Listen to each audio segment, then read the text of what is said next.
Imagine what's possible when learning doesn't get in the way of life.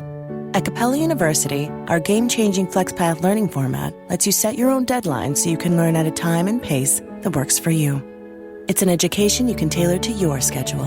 That means you don't have to put your life on hold to pursue your professional goals. Instead, enjoy learning your way and earn your degree without missing a beat. A different future is closer than you think with Capella University. Learn more at capella.edu. It's my 100th episode. People always ask me if I'm going to run out of topics. And honestly, there is no end to the ridiculous things that kids say or do, or to the situations that parents find themselves in. So I don't see there being an end to the topics I can cover. Plus, things are always changing. So to celebrate my 100th episode today, I thought it would be fun to gather 100 tips from parents to share and to start a conversation. So this is not an exhaustive list. I asked around, I posted a request on social media, and I'm going to share about 100 tips that I received. But I have to start with this one, and I'm not including this in the 100. This was emailed to me from someone, and I'm going to tell you who it was after I read it. Okay, here's what the listener said. One story I heard was a woman I knew was babysitting her siblings. One of the kids had horrible temper tantrums. So she tried everything. The kid was out of control. Nothing she could do. So she took the kid and threw him off the porch into the soft snow. It totally worked. Okay, so who do you think sent this to me? It was my mom, my own mother. I do not recommend throwing a kid off a balcony into the snow as a parenting tip. I share this to say that I'm not including every tip I received, and this list is not complete. So maybe I'll cover another 100 tips in episode 200. Just keep listening. I'm Dr. Wendy Hunter, and I'm the pediatrician next door. I'm that doctor friend you call for practical advice about your kid's health. I mix the science of medicine with the reality of parenting. I got all of these tips, and I organized them by topics, and I'm going to just go through them and read what people sent me and comment on whether I think it's a good tip or not. Most of them are fantastic, and I really appreciate everyone sharing. So my first topic is organization. What tips do people have about how to stay organized in their families? Okay, the first one, number one, have a weekly family meeting. This listener says, set aside 15 to 30 minutes every week to bring the family together. This is your chance to review schedules, discuss highlights, and address concerns. She also says we like to have our kids have a role like leading the meeting or creating an agenda. They find it encouraging and they find surprises when they connect together. I love this idea. We actually do this myself and my family. We do it on Sunday night. And we actually do have a whiteboard on the wall of our dining room. We write on it something that's on our mind for the week, and then we actually rate ourselves on a scale from 1 to 10 on our personal level and professional level. And it's really interesting to kind of gauge where everyone's at. We leave it up on our wall for the whole week, and you can kind of glance at it while you walk by. But while we do that, we also reconnect on our schedules. And it really kind of hammers out some of the nitty gritty of the week and who's going to drive people. And sometimes I find that my husband's going to be out of town the whole week, which I had no idea. I love this idea. Okay, number two. Number two is create a family calendar. This listener says, put a visible calendar in a central spot, like in the kitchen. That helps everyone stay on the same page. And you want to put school events and extracurricular activities on it. I love this idea too. And I know a lot of families do this and they use digital calendars. We are not savvy enough to do that, but I know there's lots of options. All right, number three. How about using picture schedules? This is a great tip. Young kids actually really do like routine, but they can't always read. So they like to have a schedule, but you need to use pictures of what they're doing. My recommendation is to make a bedtime calendar using pictures because young kids love to stay on task, but like I said, they can't read. So if you can make a schedule of bedtime with your child and make pictures of one book or 2 books, because otherwise you're going to read 5 books, and a glass of water and the potty and lotion or whatever they're going to ask for, put those all on a picture schedule and use that as a bedtime. Number 4, break tasks into steps. This listener wrote in, Big tasks can overwhelm kids and parents, but breaking them into smaller steps makes them manageable. For example, instead of saying, clean your room, you can guide your child into steps like put the toys in the bin, put the clothes in the hamper, and the books on the shelf. This reminds me of something that I read this week that came from Becky Kennedy. She's that psychologist that created Good Inside. She says if something feels too hard to do, it just means that the first step isn't small enough. And that's one of the best pieces of advice I've seen this week. All right, number 5. Someone suggests having a shoe basket. How many minutes have you lost searching for a missing shoe? She says solve this problem with a designated shoe basket or cubby near the door for everyone in the family. Okay, I particularly like this tip because I hate when there are shoes like all over the floor. I'm always tripping on them. So I don't really know what's going to happen in that basket. I think it's going to be chaos, but this is definitely worth a try. Number 6, organize seasonal clothing. Ooh, I love this. I just did this myself. I realized my closet was packed, but it was all like summer clothes. So I put them in a bin under my bed, and now my closet is clean. So we could do this for everybody. Love that idea. Thank you. Number 7, this is still on the topic of organization. Set up toy rotation bins. Ooh, I like this idea too. This listener says kids can lose interest when all their toys are available at the same time, so divide toys into bins and rotate them out every few weeks. That's a great idea. I don't even know what to say. That's just perfect. We should all do that. Number 8, double your recipes. Save time on busy nights by cooking double portions of meals and freezing the extra. Soups, casseroles, and pasta are great options. Label and date each container so you know it's available. Ooh, that's crucial. Definitely label the containers. Love that. Now you just have to remember to put it out to thaw. Ugh. Number 9, pack outfits in Ziploc bags. Ooh, also a genius idea. Okay, this one says traveling with kids is chaotic, but packing complete outfits in large Ziploc bags simplifies the process. Include everything from socks to hair accessories. In the morning, hand each child a bag and they're ready to go. This also works well for daycare and school activities. Okay, yeah, that's a brilliant idea. Okay, we're going to pack outfits in our Ziploc bags. Number 10, use command hooks. Okay, I don't know what a command hook is. I had to look it up. It's a brand from 3M. This person says command hooks are my lifesaver. Use them to hang small bags, headphones, or reusable grocery totes. They attach to the back of seats inside cars for easy access too. This keeps the car tidy. All right, I love these hooks. They're those ones that just stick directly on the wall, and then when you pull them off, they don't pull the drywall off and the paint. And they come in lots of different sizes, and like some of them are Velcro. Anyway, all right, they're called command hooks. Love it. I'll put a link in the show notes. Number 11, create car organization hacks. Okay, what does this person have in mind? They say, tidy cars make life on the go so much easier. Okay, that is true. I feel really gross when my car is a mess, and it's always a mess. She says, use backseat organizers with pockets for toys, snacks, and books. Oh, I love that idea. This person also said a collapsible trunk organizer can store supplies and blankets, and you can put your reusable shopping bags in there. I have a favorite trunk organizer, actually. It's from Clever Made. Huge fan of their stuff. They use the cutest fabrics. Check them out. Number 12, have a travel checklist. Oh, this is such a good plan. Okay, I'm going to Canada at the end of the week, and I just keep reminding myself that is another country. That is another country. That is another country. Please take your passport. I am definitely going to forget my passport. So I should probably make a travel checklist. All right, when this person wrote to me, they said, avoid the dreaded we forgot it moment with a checklist. Write down essentials like clothes, snacks, medications, and comfort items. Ooh, I also love to forget medications. One of my hobbies, actually. And then keep a copy of the checklist in your suitcase. Well, I'm not going to do that. I'm going to keep it on my phone. But love, yes. If you think of something, write it down. That's the rule there. All right, this is one more last tip in the organization category, and that is number 13, keep a car kit. Always be prepared for the unexpected with a car kit. Include clothes, diapers, wipes, snacks, a small first aid kit, water bottles, and activities to keep kids entertained during car delays.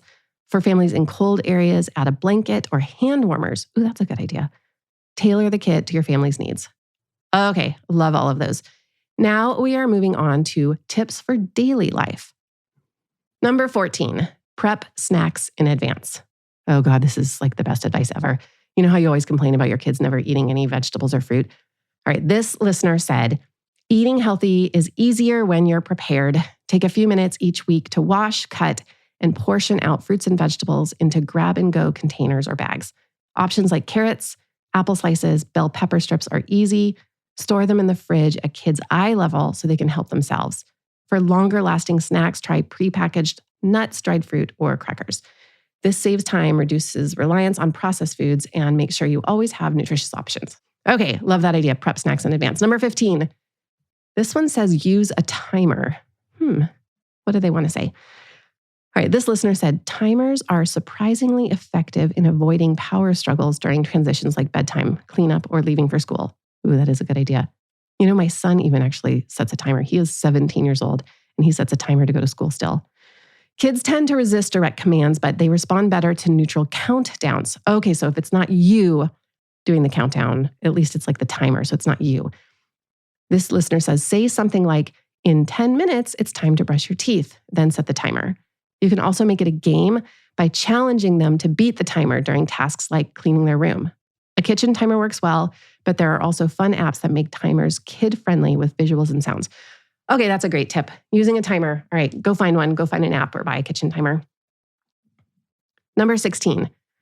This one says, parenting hack, get vaccinations early. Ooh, you know I'm going to like this one. All right, this is from Eva. She suggests getting vaccinations on schedule and as early as recommended. She says it's a game changer. She says babies may cry briefly during their shots, but they won't remember the experience. If you wait till they're toddlers, that means navigating fear and negotiation, which can be far more challenging. Oh, this is a very smart mom.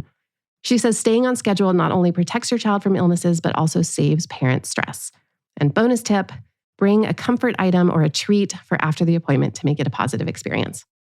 Thank you, Eva. I like that. Number 17, always carry snacks. This listener says, no matter where you're going, pack snacks. Okay, even I do that. I actually always have something in my purse. Hunger is one of the quickest ways to turn a peaceful outing into a meltdown. Okay, yeah, I do have meltdowns myself. She says, keep non-perishable options like granola bars, applesauce pouches, or trail mix in your bag, your car, or your stroller. And for toddlers, a small container of Cheerios or crackers works wonders. Oh yeah, I like that because they're kind of like carb heavy. Also, Cheerios are full of iron, which we really like as pediatricians. She says, replenish your stash regularly so you're never caught unprepared. It's amazing how many problems a well-timed snack can solve. That's true for adults and kids. Ooh, love that. Okay. Number 18, limit sugar before bed. Ooh, yeah. Even a little sugar can spike kids' energy levels. It can turn bedtime into a battle. So stick to low sugar or sugar-free options for evening snacks. Oh, I like this because actually I'm a huge advocate of bedtime snacks. Kids really need something to carry them through the night. This listener says foods like bananas, yogurt, or whole grain crackers promote calmness and even help with sleep. This small change can make a big difference in the evening routine, helping kids wind down. Love that one. Number 19, keep art supplies handy. Oh yeah, that's a great idea. This listener says having art supplies in easy reach encourages creativity and reduces reliance on screens. Ooh, yes. Let's not reach for the screens. Stock a basket or a drawer with crayons, markers, paper, and other materials like stickers. That's a good one. For older kids, add items like sketchbooks or model kits. And let kids explore and create during their downtime. It's a great way to foster imagination, and it can give you a few moments of peace. Okay, we all want that. Good point. Number 20, stock up on Band-Aids. That's all this one says. It's true. You should just get a lot of fun, colorful ones, and kids love to pick their own Band-Aids. In my experience, you're going to be shocked at how often a Band-Aid is a magic solution for like nothing. Like if a kid is mad about like a bird flying by, you just give them a Band-Aid. Stock up on Band-Aids. Number 21, freeze pacifiers. Ooh, I'm not sure how I'm going to feel about this one. All right, I'm going to read it and then we'll see.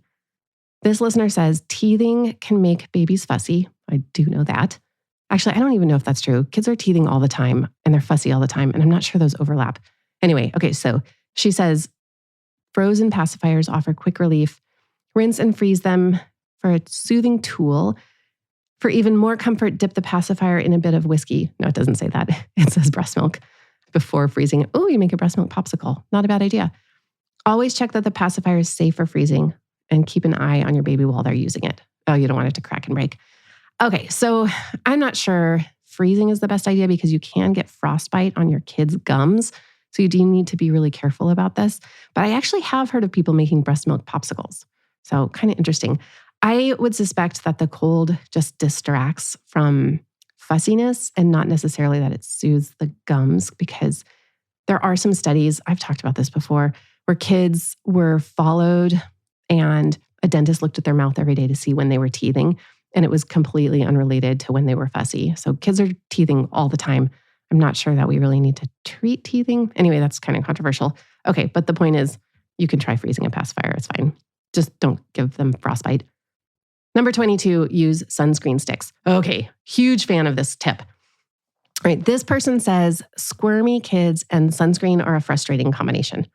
Okay, I totally agree. She says sunscreen sticks simplify application, especially for sensitive areas like the face. They're easy to carry, less messy than lotion, and they make reapplication a breeze. She says kids are more cooperative because sticks feel like a fun paintbrush. Look for brands with broad spectrum protection and a high SPF to keep your little ones safe in the sun. Okay, I agree. Thank you. I wonder if that was from a dermatologist. Number 23, invest in nightlights. Oh yeah, we should all have nightlights. I actually have one in my toilet room too, because nobody can find the toilet in the middle of the night. All right, this one says nightlights provide comfort and security for kids who are scared of the dark, and adults. Choose a soft, warm light that won't disrupt sleep cycles. Ooh, good point. Think about what color the light is. Some night lights come with timers, motion sensors, or fun shapes and colors. They're also great for parents who need to check on little ones during the night without stubbing their toes. Ooh, good point. Okay, those are all of the daily life tips. And after the break, I'm going to come back and give you some emotional well-being tips.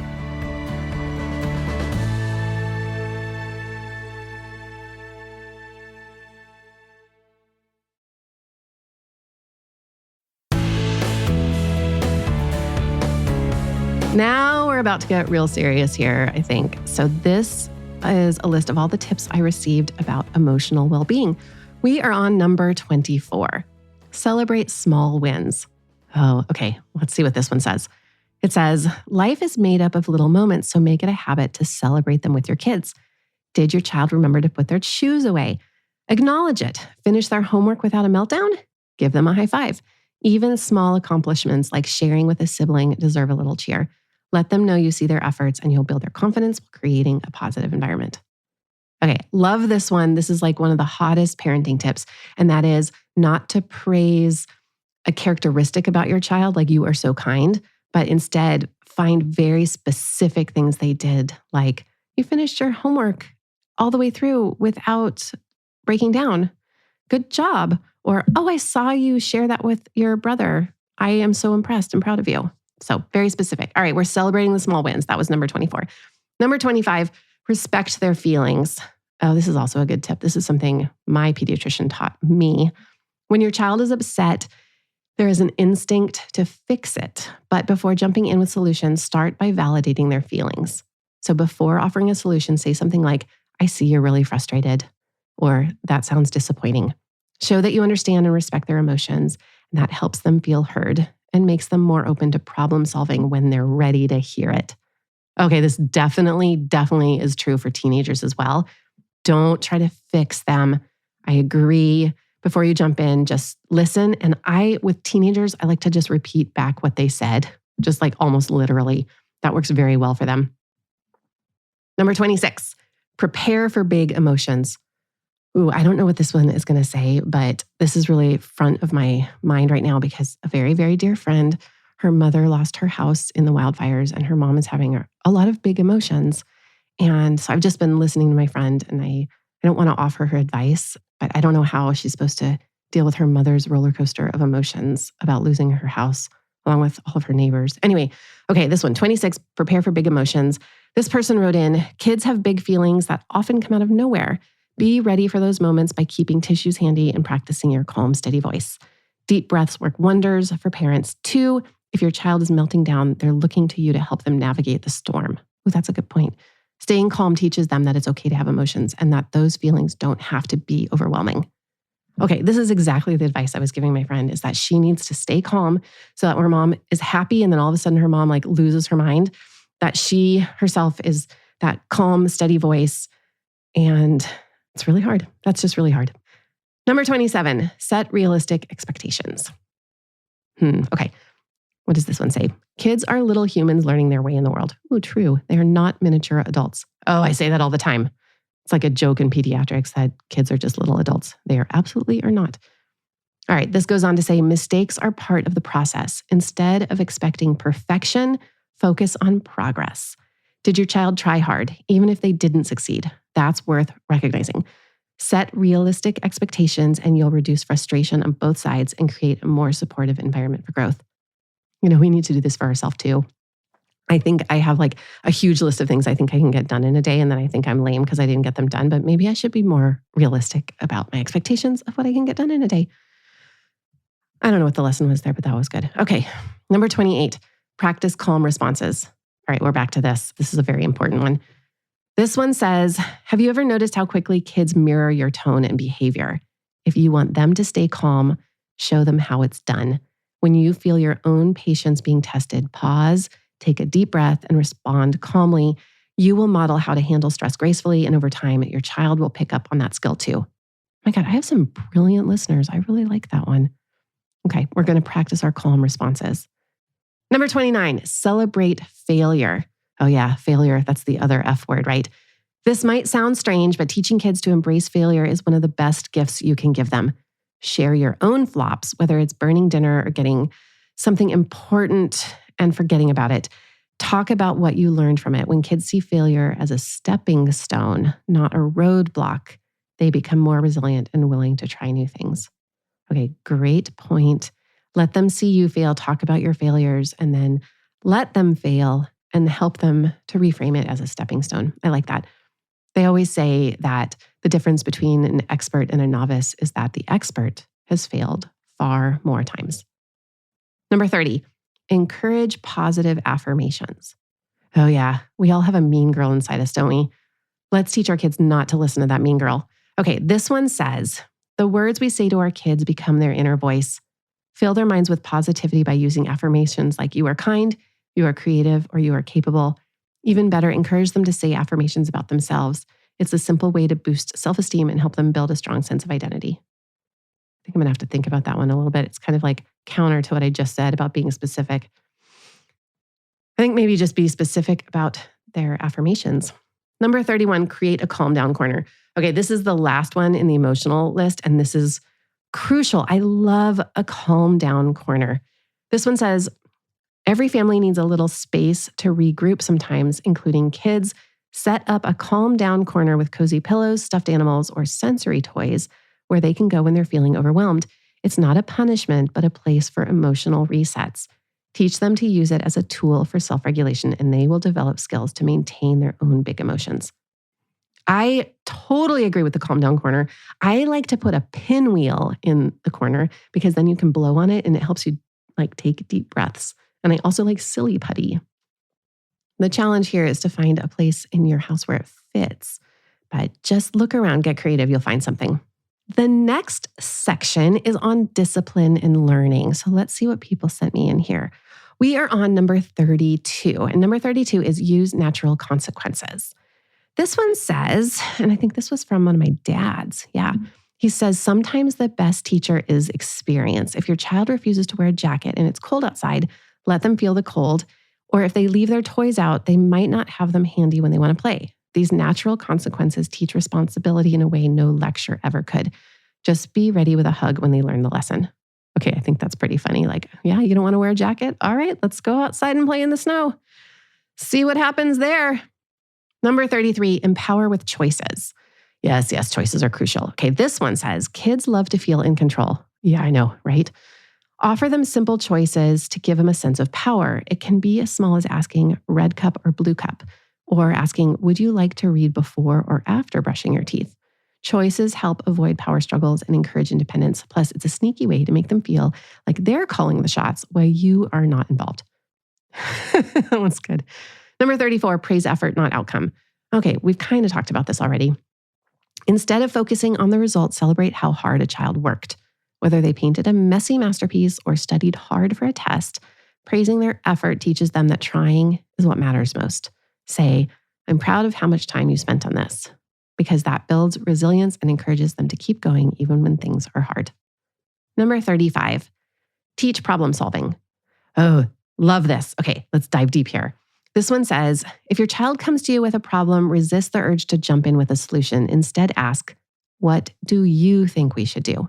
This question gets them thinking critically and gives them confidence to tackle challenges on their own. You are just there as a guide, and you're empowering them to solve their own problems, and that is a lifelong gift. True, true, true. I think this one should come up again. Love that one. Teach problem solving. Number 36, teach deep breathing. Yeah, this is a good one too. This one says, sometimes all it takes to calm down is a few deep breaths. Teach your child this tool by practicing together. Try smell the flower or blow out the candle. So you would pretend to smell a flower through your nose and blow out a candle through your mouth. It's fun, it's easy, and it works wonders when emotions run high. I do like that. I've never heard of that one. Smell the flower, blow out the candle. Let's say that one again. Smell the flower, blow out the candle. Great. I also like animal breathing. So you can ask a kid, like when they're really, really upset, what's your favorite animal? And then they'll be like, they're like crying. And then they're like, giraffe. And then you're like, okay, well, how does a giraffe breathe? And then they can actually maybe calm down because they'll have to think hard about how a giraffe breathes. I have no idea what the answer is. I can do a snake. Snakes breathe like this. Did you know that? Of course, everyone knows that. Number 37, encourage journaling. I think this one comes up a couple times too. This one says, I don't remember who this one's from. This one says, for older kids, journaling is a great way to process feelings. It doesn't have to be complicated, just a notebook where they can jot down their thoughts, draw, or doodle. That's a good point. You can recommend. You don't have to write. You can also just draw. Encourage them to write about their day, what made them happy, or what they're struggling with. It's like a private conversation with themselves, and it helps build self-awareness and emotional intelligence. Oh, how many people do journal? I think a lot of us, like if we dug deep into the junk in our parents' houses, we would find our journals. Don't read them. I'm sure they're horrible. Number 38, teach I statements. What does this mean? All right. Here's what this person wrote in. Teaching kids to say, I feel, then any emotion, when a situation happens is a game changer. I don't really understand this. Okay, this is what else they said. Using I statements helps them express their feelings without blame, which makes communication smoother for everyone. For example, I feel upset when you take my toy is more constructive than you're mean. Oh, okay, I see what they mean.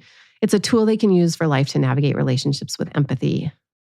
All right, so if you hear them saying something and it doesn't have an I at the beginning of the sentence, you're supposed to encourage your child to use an I statement. All right, let's try this one. We'll try this one. Okay.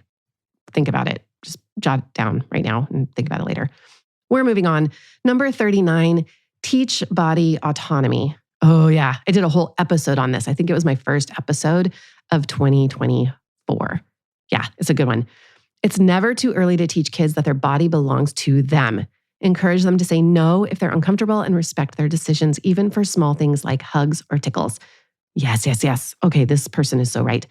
I think I know who wrote this in. Let them know they're in charge of their body because it builds confidence and sets a foundation for understanding consent and boundaries as they grow older. All right, the last one in this section, number 40, teach the golden rule. What does this mean? All right, here's what this person sent me. They said, treat others the way you want to be treated is a simple yet powerful phrase. Use everyday moments to reinforce it, whether it's sharing toys, helping a sibling, or speaking kindly. You can even flip it around and ask, how would you feel if someone did that to you? It's an easy way to nurture empathy and kindness. Okay, let's remember the golden rule. Treat others the way you want to be treated. Yeah, they're right. Okay, I'm going to get through a few more here, and now we're on the topic of safety. Number 41, teach, stop, look, and listen. Safety rules don't have to be boring. You can make crossing the street fun by turning it into a game. Teach your kids to stop at the curb, look both ways, and listen for cars. Add a silly rhyme or song to help it stick, like stop, look, and listen, then you'll know it's safe for a mission. Okay, well, it's cool. Making safety engaging helps kids remember when it counts. I actually did do this. I like to play red light, green light so I could get my kids to like stop when I told them to. So I play red light, green light like all the time. And then we're on like a street or a sidewalk. I can still play the game and they think it's fun, but I'm actually just controlling them. Number 42, teach your child their name, their phone, and their address. Oh, good point. Okay, this one says, even little ones can memorize key safety information. Turn it into a song or a chant to help them learn your name, your phone number, and your address. Knowing these details can be a lifesaver if they ever get lost. Just keep it light. Reassure them it's a way to be prepared, like a superhero with their secret code. Okay, good point. Yeah, don't make it scary. Like if you ever get lost away from me, Then the kid's going to be like, I don't want to be away from you. Number 43, have an emergency contact list. Oh, yeah. I know we all have these in our heads, right? This one says, hi, Dr. Wendy. This tip is as much for you as it is for your kids. Yeah, I know. Create a printed list of emergency contacts. Keep it handy for babysitters, schools, or anyone watching your child. Include phone numbers for parents, friends, neighbors, and their doctor. A physical copy ensures everyone knows what to do, even if the phone dies or the internet isn't available. Oh, that's a good point. Thank you for setting that one in. Number 44, a DIY first aid kit. Store-bought kits are great, but DIY kits let you customize it to your family's unique needs. Okay, good point, because ours would have Lactaid in it. Okay, long story. Add essentials like Band-Aids, antiseptic wipes, tweezers, and any medications your kids might need. Don't forget extras like stickers for bravery awards. Oh, good point. Or a small toy to distract them if there's a really bad injury. Keep it stocked and accessible for peace of mind. Yep. Love that one. Number 45, don't drop the baby. This one's good. Okay, this is from my friend, Dr. Hillary Bowers. She has 5 children and has twins. Okay, this one might sound obvious, but she wrote, when you're juggling a squirmy infant or 2, don't drop the baby. It's easier said than done. She suggests always keeping a hand on an arm or thigh for extra security. Whether you're changing a diaper, this habit ensures baby stays safe. Okay, it is funny. I always have my hands around a child's thigh when I'm handing them to the parents in the clinic room. You might notice I'm not strangling them. I'm just holding them on for safety. Number 46, teach, ask for help early. All right, this one says, some kids hesitate to ask for help, but it's an important life skill. Show them that seeking support is a strength, not a weakness. Praise them when they ask for help, whether it's tying their shoes or tackling homework. Reinforce the idea that nobody has to do everything alone. And even superheroes have sidekicks. Okay, good point. On to the next topic now. This one is about family bonding. And we're going to end after a few of these, just to leave you till next week when I'll finish this list up. All right, on the topic of family bonding, number 47, start family traditions. Oh, that's beautiful. Traditions create memories that kids will carry with them forever, whether it's Friday movie night, Sunday pancake breakfast, or monthly game days. These rituals give kids something to look forward to. And the best part is, traditions don't have to be fancy or expensive. They're about spending time together and making moments feel special. They're a great way to bond as a family. Okay, I love this one. Yes, we should all have family traditions. In our family, we do aperitivo every Friday night. And like I've said before, even my teenagers show up because there's food. And it's a ritual. Number 48, schedule one-on-one time. I'm going to say this one again. This is like critical, especially if you have 2 kids close together in age and they're jealous of each other. Number 48, schedule one-on-one time. Even a short amount of undivided attention can work wonders, says this listener. They say, set aside 10 to 15 minutes for each child to do something they love. Ooh, I agree. It only has to be 10 or 15 minutes. We're not talking about a whole day thing. They say read a book, toss a ball, or just chat about your child's day. It's a simple way to show them that they are valued, no matter how busy your life is. These moments help strengthen your connection. This is true. You should schedule one-on-one time with each of your children and with your partner. Number 49, encourage a love of reading. Okay. What did I just read? Like 30% of people read. That means like 70% of people don't read. And reading actually, it's really good for you. It improves your empathy. All right, this one says, story time is not just about books. It's about connection and imagination. A good point. I also like books because you use words that you wouldn't in daily life. So kids learn a lot of new words. But anyway, this is forever. Everyone should read. Make it a daily ritual. This person says, whether it's before bed or during a cozy afternoon, let kids pick the books, use silly voices, and talk about the story afterward. It's a wonderful way to spark curiosity and creativity while building their vocabulary and comprehension. Oh yeah, didn't I just say that? Yes. Number 49, encourage a love of reading. Ready? Number 50, create a gratitude jar. There's a lot about gratitude coming up. All right, to this one, a gratitude jar is a fun way to focus on the positive. I agree, because it's like visual, right? This one says, every day, encourage everyone to write down something they're grateful for. Ooh, every day. That's tough. Write it down, big or small, and add it to the jar. At the end of the week or month, read the notes together and reflect on the little joys in your life. It's a simple practice that fosters mindfulness and a positive outlook. Okay, totally agree. We're all going to go home right now and create a gratitude jar, right? I want you to pick 1 or 2 of the tips that we covered today and do them and then let me know how it went and what you learned. I've got 50 more tips to share to kick off this next season of the show. This is my 100th episode. Next week is 101. We're going to wrap it up with 50 hot tips for parents, and I'll see you then. For more from the Pediatrician Next Door, find me on the web at pediatriciannextdoorpodcast.com. If you've got a question about the weird things kids do, send an email to hello@pediatriciannextdoorpodcast.com for a chance to hear your voice on the show. I'm Dr. Wendy Hunter, and I'm the Pediatrician Next Door. This show is produced by Red Rock Music. Make sure to subscribe and leave a review wherever it is you're listening. I'll be back next time with more.